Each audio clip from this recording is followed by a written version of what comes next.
if you stay tuned, I will show you how to turn a simple photo like this into a fully customized thumbnail like this. Okay.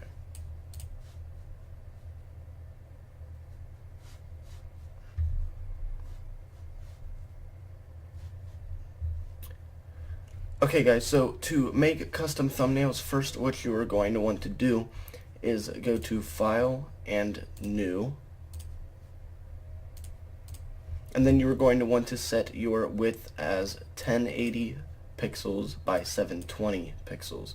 This is the standard height and width for thumbnails on YouTube. And then you're going to name it whatever you want. Anything is okay. And then I like to have a transparent background, but really any of these is okay. So basically, once you have your Photoshop up, you are going to File and Place Embedded, your picture, whatever you would like to use. I'm going to go to Photoshop and use this May picture right here to show you how I created the one before. And you are going to have this picture here, but it's not quite going to fit the dimensions you want. So you can drag it around however you want. If you shift click, it will not change the dimensions of the picture. See how it all stays the same. But if you let go of shift, it will modify it however you want. So I like to modify it however I want. And we are going to make May over to the right so we can put text on the left. And then right click place, and then there she is right there. Move her around however you want. I'm going to keep her right there. And then basically what I do is I just go to my text tool and I'm going to put May's Snowball Offensive. So I just put simple text like that, nothing that will confuse anybody, something simple, something quick. That's what you need in a good thumbnail. So now we are going to come over here to blending options, and pretty much what I do is I click bevel and emboss, and then I also add a texture to it to give it some more depth, and it catches the eye very nicely if you do that. Now for my stroke, it does completely color the inside.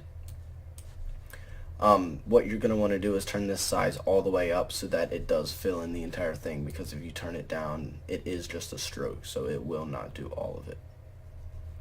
And then what you're going to want to do is come down here to your gradient. If you want to pull these little tabs out, that's all you have to do is pull out, and then you double click and change the color to however you would like. I like to fade from a dark blue to a lighter blue. And now sometimes your background may interfere, so you're going to want to play with it a little bit just so it's easy to read. I like to put mine a little bit on the darker end just so it pops out even more.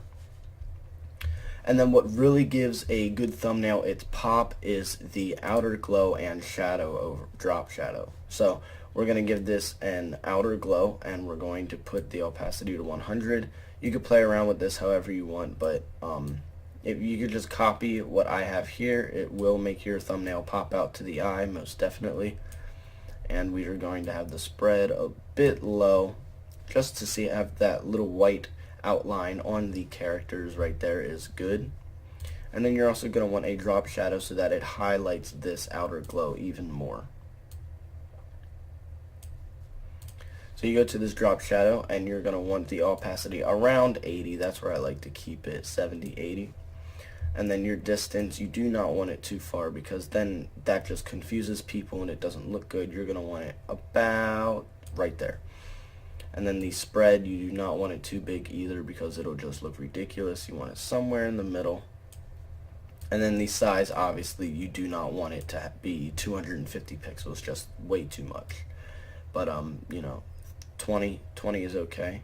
24, that's fine. And then right there you have your text. This is a very simple thumbnail, but it does get the job done. and it does do everything you need it to do. It'll catch the eye, it'll give a good display of what your video is about. Obviously it's accurate, no clickbaiting. That is definitely not something I would advise on YouTube. But we got May here, we've got May Snowball Offensive. You guys will be seeing that video a few days before this one, so I hope you guys enjoyed this simple thumbnail tutorial, and I will see you guys in the next video.